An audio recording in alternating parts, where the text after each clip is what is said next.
Chapitre 4. L'abbé plaça ses mains sur la tête du jeune albinos qui venait de s'agenouiller devant lui, et ferma les yeux. Il parla d'esprit à esprit, à la manière de leur ordre. « Es-tu prêt ?»« Comment le saurais-je » répondit l'albinos. « Ouvre-moi ton esprit » fit l'abbé. Le jeune homme relâcha son contrôle. Le gentil visage de l'abbé apparut pour chevaucher ses pensées. Elles tournèrent et se mélangèrent au souvenir de son aîné. La forte personnalité de l'abbé recouvrit la sienne, telle une couverture apaisante, et il s'endormit. La relaxe fut douloureuse. Toutes ses peurs lui revinrent dès que l'abbé le réveilla. De nouveau, il était servitare, et toutes ses pensées lui appartenaient. « Suis-je prêt ?» demanda-t-il. « Tu le seras. Le messager arrive. Est-il digne ? Juge-en par toi-même. Accompagne-moi à Graven. » Leurs esprits jaillirent en flèches. Entrelacés par-delà le monastère, libres comme le vent d'hiver. Sous eux s'étendaient les champs enneigés qui bordaient la forêt. L'abbé donna l'impulsion qui les fit avancer au-dessus des arbres. Dans une clairière à côté d'une cabane, se tenait un groupe d'hommes. Face à eux, dans l'encadrement de la porte, il y avait un grand jeune homme, et derrière lui une femme, l'épée à la main. « Lequel est le messager ?» demanda l'albinos. « Observe, » répondit l'abbé. Les choses n'avaient pas marché comme l'avait souhaité Reynard de ces derniers temps. Une attaque de caravane avait été repoussée avec de lourdes pertes, et maintenant 3 cadavres de plus avaient été retrouvés à la nuit tombante, parmi lesquels son propre frère, Erlik. Un prisonnier qu'il avait capturé 2 jours plus tôt était mort de peur avant que la vraie fête ne puisse commencer, et le climat ne faisait qu'empirer. La malchance le hantait, et il ne savait vraiment pas pourquoi. Que le diable emporte le diseur, pensa-t-il amèrement, tandis qu'il menait ses hommes jusqu'à la cabane. Si cela n'avait pas été durant un de ces sommeils de 3 jours, l'attaque de la caravane aurait certainement été évitée. Reynard avait songé à lui trancher les pieds pendant son sommeil, mais le bon sens et la cupidité l'avaient emporté. Le diseur n'avait pas de prix. Il était sorti de sa transe au moment où Reynard avait ramené le corps de son frère au campement. « Est-ce que tu vois ce qui s'est passé pendant que tu dormais ?» avait beuglé Reynard. « Tu as perdu 8 hommes dans une razzia foireuse, et une femme a tué Erlik, puis un autre de tes hommes après qu'ils eurent abattu son cheval. » répondit le diseur. Reynard regarda sombrement le vieil homme, cherchant à discerner quelque chose dans ses orbites mortes. « Une femme, dis-tu » ? ?»« Oui. » »« Un 3e homme a été tué. Que s'est-il passé ?»« Il a reçu une flèche en plein front. » »« Qui a tiré cette flèche ?»« L'homme qu'on appelle Régnac, le voyageur qui vient parfois ici. » Reynard secoua la tête. Une femme lui apporta un gobelet de vin aux épices, et il s'assit sur une large pierre, à côté d'un feu flamboyant. « Ce n'est pas possible, il n'oserait pas !»« Es-tu sûr que c'était lui ?»« C'était lui, » fit le diseur. « Et maintenant, je dois me reposer. »« Attends, où sont-ils à présent ?»« Je les trouverai, » déclara le vieil homme, avant de retourner dans sa hutte. Reynard demanda à manger, et fit appeler Grussin. L'homme à la hache s'accroupit devant lui. « Tu as entendu ?» demanda-t-il. « Oui, est-ce que tu y crois ?» rétorqua Grussin. « C'est ridicule, mais le vieil homme s'est-il déjà trompé ? Est-ce que c'est moi qui me fais vieux ? Quand un lâche comme Rex se met à attaquer mes hommes, c'est que je fais quelque chose de travers. Je vais le faire rôtir à petit feu pour ça. »« Nous sommes à court de provisions, » fit Grussin. « De quoi ?»« De provisions. L'hiver a été long, et cette maudite caravane nous fait défaut. »« Il y en aura d'autres. Mais d'abord nous allons trouver Rek. »« Est-ce bien nécessaire ?» demanda Grussin. « Nécessaire ? Il a aidé une femme à tuer mon frère. Je veux que cette femme soit marquée au fer rouge, et qu'ensuite tous mes hommes s'amusent avec elle. Je veux qu'on la dépèce par petits morceaux, des pieds à la tête, et ensuite qu'on la jette aux chiens. » Comme tu voudras. Tu n'es pas très enthousiaste, fit Reynard, tout en jetant son assiette maintenant vide dans le foyer. Tu trouves? Eh bien, c'est peut-être moi qui me fais vieux. Quand on est arrivé dans le coin, on avait bien une raison, non? Eh bien, je me souviens plus ce que c'était. Nous sommes venus ici parce qu'Abalaïn et sa bande de chiens ont pillé ma ferme et tué toute ma famille. Alors moi, je m'en souviens. Tu serais pas plutôt en train de devenir une mauviette? Grussin remarqua l'éclat dans les yeux de Reynard. Non, bien sûr que non. C'est toi le chef et ta parole est loi. Nous trouverons Rek et cette femme. En attendant, tu n'as qu'à te reposer. Au diable le repos, grommela Reynard. Dors, toi, si tu en as besoin. Et dès que le vieillard nous indiquera l'endroit où il se trouve, nous nous mettrons en route. Grussin se rendit à sa hutte et se jeta sur son matelas rempli de feuilles. Quelque chose te préoccupe? Lui demanda Mela, sa femme, tandis qu'elle s'agenouillait à ses côtés, lui offrant du vin. Ça te dirait de partir? Je suis fatigué de tout ça, dit-il. Fatigué de tuer. Ça devient de plus en plus absurde. Il doit être fou. Chut! Souffla-t-elle, aussitôt inquiète. Elle s'appuya contre son visage barbu pour lui parler à l'oreille. Ne parle pas de tes peurs à voix haute. Nous partirons tranquillement au printemps. D'ici là, reste calme et fais ce qu'il dit. Il acquiesça, sourit et embrassa ses cheveux. Tu as raison, fit-il. Dors à présent. Elle se recroquevilla derrière lui et ramena les couvertures sur elle. Je ne te mérite pas, lui dit-il dès que ses yeux se fermèrent. À quel moment les choses étaient-elles allées de travers? Quand ils étaient jeunes et que le feu les consumait, la cruauté de Reynard n'était qu'une chose occasionnelle, un moyen pour forger une légende. Du moins, c'est ce qu'il disait, qu'il serait une épine dans le flanc d'Abalaïn jusqu'à ce que justice soit faite. Cela faisait 10 ans maintenant. 10 misérables et sanglantes années. Est-ce que la cause avait jamais été juste? Grussin l'espérait sincèrement. « Eh bien, tu viens ?» demanda Reynard depuis l'entrée. « Ils sont à la vieille cabane. » La marche avait été particulièrement longue, et le froid douloureux, mais Reynard n'avait presque rien senti. La colère l'embrasait, et l'espoir de revanche nourrissait ses muscles, si bien que les kilomètres défilèrent. Son esprit était empli d'images de douce violence, et d'une mélodie de cris. D'abord il prendrait la femme, et la découperait avec un couteau chauffé à blanc. L'excitation harponna ses reins. Quant à Rek, il savait déjà l'expression qu'il pourrait lire sur son visage quand ce dernier les verrait arriver. De la terreur. La terreur qui fait se vider sur place. La terreur qui tétanise. Mais il avait tort. Rek était sorti de la cabane furieux et tremblant. Le mépris qui se lisait sur le visage de Virae était difficilement soutenable. La colère seule pouvait l'effacer. Et encore, pas entièrement. Ce n'était pas de sa faute s'il était ce qu'il était, pas vrai? Certains hommes naissent pour être des héros, d'autres pour être des couards. De quel droit le jugeait-elle? « Régnac, mon cher, est-il vrai que tu as une femme à l'intérieur ?» Rek scruta le groupe. Plus d'une vingtaine d'hommes se tenaient en demi-cercle derrière le chef des hors-la-loi, grand et large d'épaules.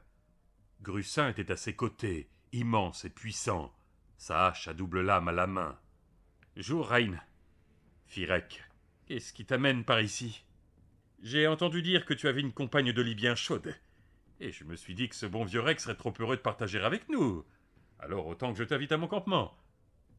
Où est-elle? Elle n'est pas pour toi, Reine, mais je veux bien t'offrir autre chose. Il y a une caravane qui se dirige vers... Oublie la caravane! Hurla Reynard. Contente-toi de m'amener la femme. Des épices, des joyaux, des pots, c'est une grosse caravane, fit Rek. Tu pourras nous en parler en chemin. Et maintenant je perds patience. Fais-la sortir! La colère s'empara de Rek, et son épée jaillit de son fourreau. Venez donc la chercher, bande de salauds! Virae sortit de l'embrasure pour venir à ses côtés, l'épée en main. Les bandits sortirent également leurs épées et avancèrent. « Attendez !» ordonna Reynard en levant la main. Il fit un pas en avant et se força à sourire. À présent, écoute-moi, Rek. Ceci n'a pas de sens. Nous n'avons rien contre toi. Tu as toujours été un ami. Alors, dis-moi, que représente donc cette femme pour toi? Elle a tué mon frère. Tu comprends? C'est une affaire d'honneur. Rengaine ton épée, et tu pourras t'en aller. Mais elle, je la veux vivante. Et toi aussi, pensa-t-il. Tu la veux, tu viens la chercher, fit Rek. Et moi aussi. Allez, Reine. Tu te souviens à quoi sert une épée, non? Ou est-ce que tu vas faire comme d'habitude et courir t'abriter derrière un arbre pendant que d'autres meurent pour toi? Allez, cours, espèce de bousier! Rek fit un saut en avant, et Reynard recula à toute vitesse, trébuchant contre Grussin. Tue-le! Mais pas la femme! Je veux cette femme! Grussin avança, la hache ballante à ses côtés. Virae fit un pas en avant pour revenir à la hauteur de Rek. L'homme à la hache s'arrêta à une dizaine de pas du couple, et ses yeux rencontrèrent ceux de Rek. Ils étaient inexpressifs. Alors il regarda la femme, jeune, fougueuse. Pas vraiment belle, mais un joli brin de fille quand même. « Qu'est-ce que tu attends, espèce de veau » hurla Reynard. « Attrape-la » Grussin fit demi-tour et revint vers le groupe. Un sentiment d'irréalité venait de le saisir. Il se revoyait tout jeune, économisant durement pour pouvoir acheter son premier lopin.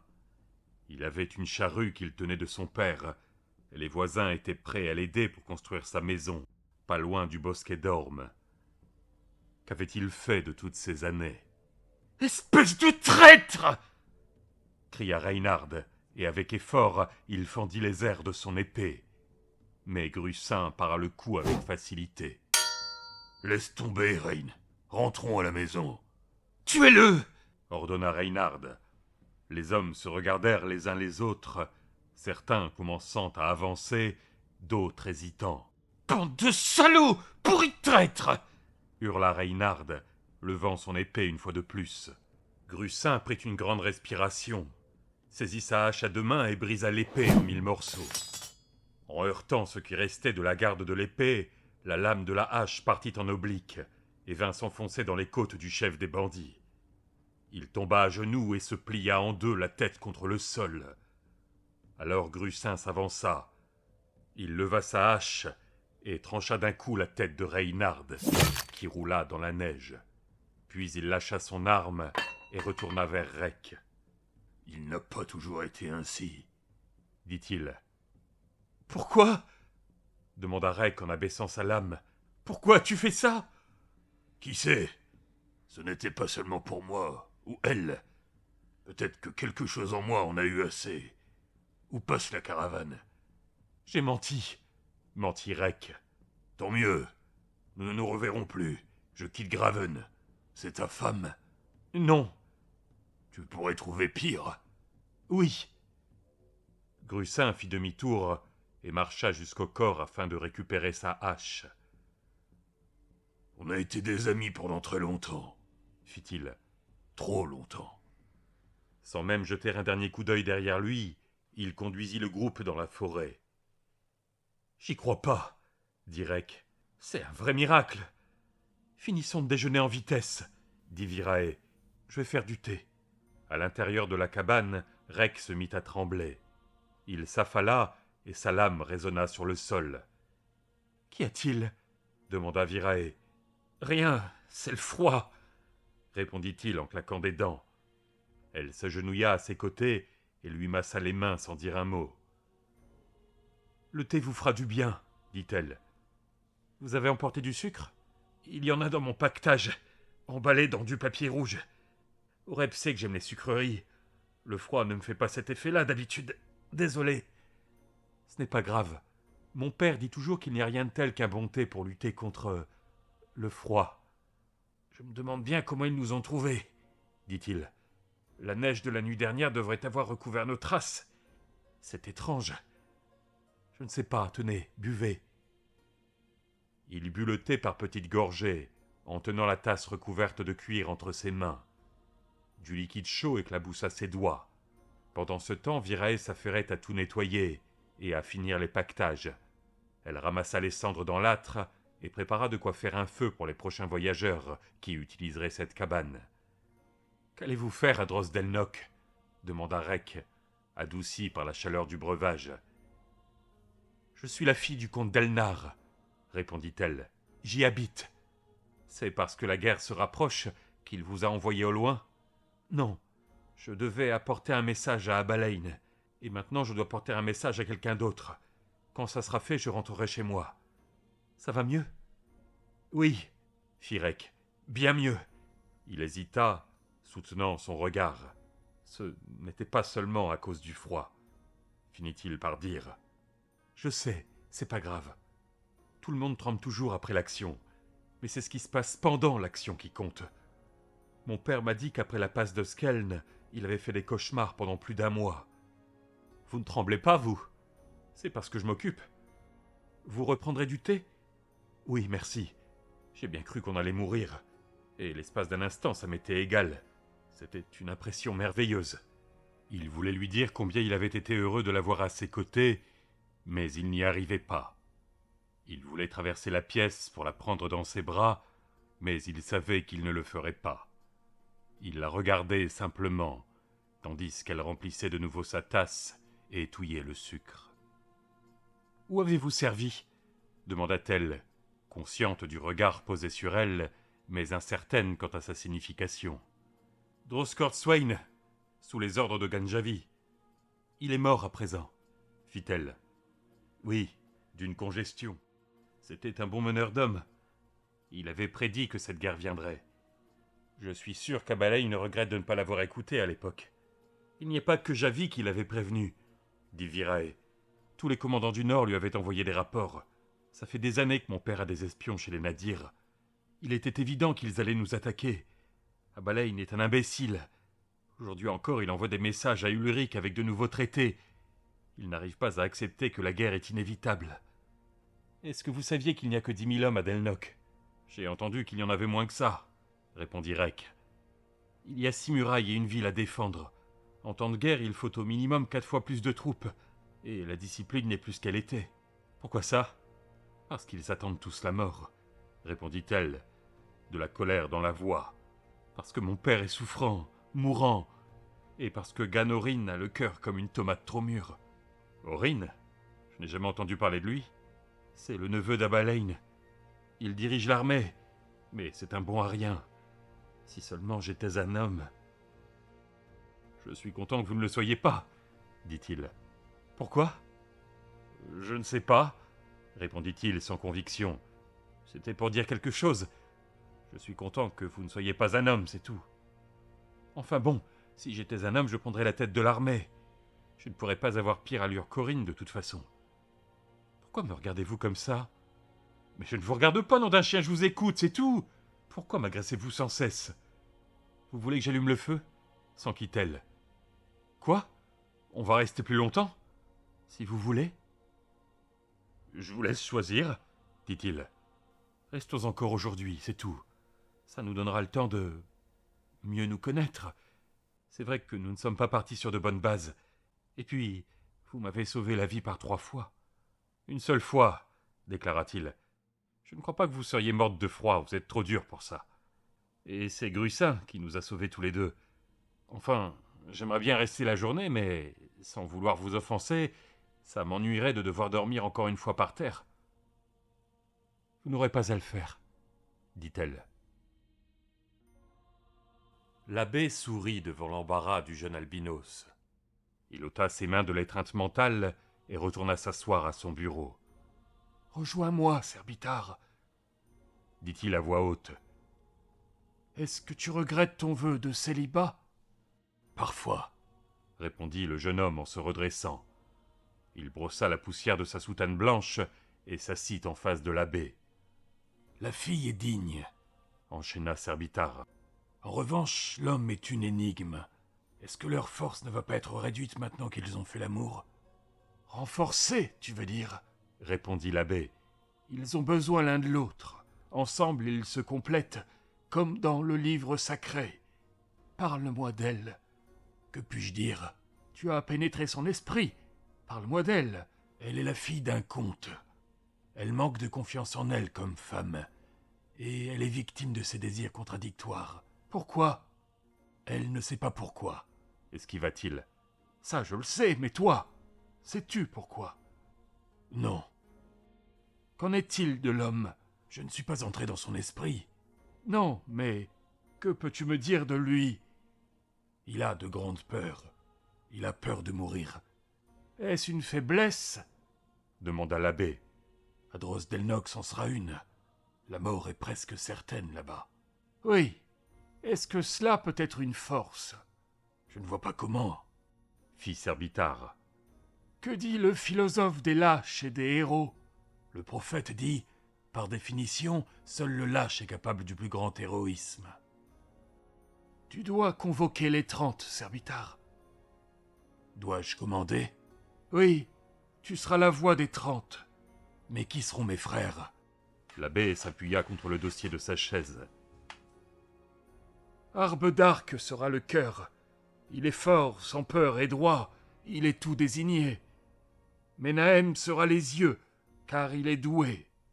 Je serai l'âme. Non, Cria l'albinos. cela ne se peut, maître. Je ne peux pas vous commander. Mais tu le dois. Tu décideras pour les autres membres. J'attendrai ta décision. Pourquoi moi? Pourquoi dois-je commander? Je devrais être les yeux. Arbe d'Arc devrait commander. Fais-moi confiance. Tout sera bientôt dévoilé. J'ai grandi à Drosdelnock, disait Virae à Rec. Ils étaient allongés devant le feu crépitant. Il avait la tête sur son manteau roulé en boule. Elle avait niché la sienne sur sa poitrine. Il caressait ses cheveux sans rien dire. C'est un endroit majestueux, poursuivit-elle. Tu y es déjà allé? Non, décris-moi. Il n'avait pas vraiment envie d'écouter, mais il n'avait pas non plus envie de parler. Il y a 6 murs extérieurs, qui font 20 pieds de large chacun. Les 3 premiers murs ont été construits par Egel, le comte de bronze. Et puis la ville s'est agrandie, et avec le temps, 3 autres murs ont été ajoutés. L'ensemble de la forteresse couvre la totalité de la passe de Delnoch, à l'exception de Drospurdol à l'ouest et de Corswain à l'est. C'est la seule route pour qu'une armée franchisse les montagnes. Mon père a transformé l'ancienne forteresse pour en faire sa demeure. Des tourelles supérieures, la vue est magnifique. Au sud, l'été, toute la plaine de Sentran est dorée par les blés. Et au nord, le terrain est dégagé à perte de vue. Dis, tu m'écoutes? La plaine est dorée, dégagée à perte de vue, répéta-t-il doucement. Tu es sûr que tu veux que je te raconte tout ça? Oui. Parle-moi encore des murs. Qu'est-ce que je peux dire de plus? Je ne sais pas. Tu n'as qu'à me redonner leur largeur. Ah oui, ils font également 60 pieds de haut, avec des tourelles tous les 50 pas. N'importe quelle armée qui attaquerait la Drosse subirait de terribles pertes. Et les portes? Demanda-t-il. Le mur n'est jamais plus solide que ses portes. Le comte de bronze y avait pensé. Chaque porte se trouve derrière une herse en fer. Elles sont faites d'un entrelac de bronze, de fer et de chêne. Derrière ces portes partent des tunnels qui rétrécissent en goulot à mi-chemin, avant de déboucher sur le niveau d'entre deux murs. Il est facile de contenir un grand nombre d'hommes dans ce genre de tunnel. La Drosse dans son ensemble a été joliment conçue. C'est la ville qui gâche tout. Comment ça? Eh bien, à l'origine, Hegel avait conçu un espace entre les murs qui devait servir de terrain vague, sans possibilité aucune de se cacher. Pour atteindre le mur suivant, c'était une montée, ce qui devait ralentir automatiquement l'ennemi. Avec suffisamment d'archers, ça devenait un jeu de massacre. Et psychologiquement, c'était également très fort. En arrivant au mur, si jamais ils y arrivaient, les assaillants savaient que derrière lui, il y avait encore du terrain à découvert. Et comment la ville a tout gâché? Simplement en grandissant. Maintenant, nous avons des bâtiments qui vont jusqu'au mur 6. Il n'y a plus de terrain dégagé. C'est même plutôt l'inverse. Le terrain est couvert sur toute sa longueur.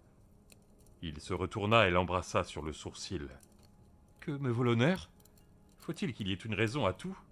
Il y en a toujours une, répondit-elle. Il l'embrassa à nouveau. C'était en l'honneur du comte de bronze, dit-il. Ou pour saluer l'arrivée du printemps? Ou la fonte d'un flocon? Ça n'a aucun sens, lui dit-elle. Pourquoi m'as-tu laissé de faire l'amour ? Demanda-t-il. En voilà une question. Pourquoi ? Ça ne te regarde pas, répliqua-t-elle. Il rigola et l'embrassa une fois de plus. Oui, madame, tu as raison. Ça ne me regarde pas. Tu te moques de moi, dit-elle, luttant pour se lever. N'importe quoi, dit-il, la maintenant au sol. Tu es belle. Non, je ne suis pas belle. Je ne l'ai jamais été. Tu vois que tu te moques de moi. Je ne me le permettrai pas. Et tu es belle. Et plus je te regarde, plus je te trouve belle. Tu es fou. Aide-moi à me relever. Il l'embrassa de nouveau et rapprocha délicatement son corps contre le sien. Le baiser dura. Elle le lui rendit. Parle-moi encore de la drosse, finit-il par dire. Je n'ai pas envie d'en parler maintenant. Tu me taquines, Rec. Pas de ça avec moi. Je ne veux plus y penser ce soir. Ni jamais. Est-ce que tu crois au destin ? Maintenant, j'y crois. Presque. Je suis sérieuse. Hier, ça ne me dérangeait pas de devoir rentrer chez moi et d'affronter les Nadirs. Je croyais fermement à la cause d'Renaï, et j'étais prête à mourir pour elle. Hier, je n'avais pas peur. Et aujourd'hui ? Demanda-t-il. Aujourd'hui, puisque tu veux savoir, je n'ai pas envie de rentrer. Elle mentait, mais elle ne savait pas pourquoi. Un sentiment de peur l'envahit, tandis que Rec fermait les yeux et s'allongeait. « Mais si tu en as envie, dit-il. Tu n'as pas le choix. Et toi ? Ça n'a aucun sens, déclara-t-il. Quoi donc ? Je ne crois pas à ce que je ressens. Je n'y ai jamais cru. J'ai presque 30 ans et j'ai fait le tour du monde. Mais de quoi parles-tu ? Je parle du hasard, du destin. Le vieil homme à la robe bleue usée et qui n'a pas d'yeux. Je parle de l'amour. L'amour ? Il ouvrit les yeux, tendit la main et caressa son visage. Je ne peux pas exprimer ce que ça me fait de te savoir à mes côtés ce matin. Ça a été le moment le plus intense de toute ma vie.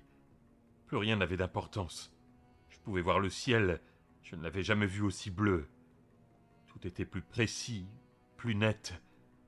J'étais plus conscient d'être en vie que je ne l'avais jamais été auparavant. Est-ce que tu me comprends ? Non, répondit-elle gentiment. Pas vraiment. Tu penses vraiment que je suis belle ? Tu es la plus belle femme à avoir jamais porté une armure, répondit-il en souriant. Ce n'est pas une réponse, ça. Pourquoi suis-je belle ? Parce que je t'aime, fit-il, surpris par la facilité avec laquelle il pouvait le dire. Est-ce que ça signifie que tu vas m'accompagner à Drosdelnock ? Parle-moi encore de ces jolis murs, répondit-il.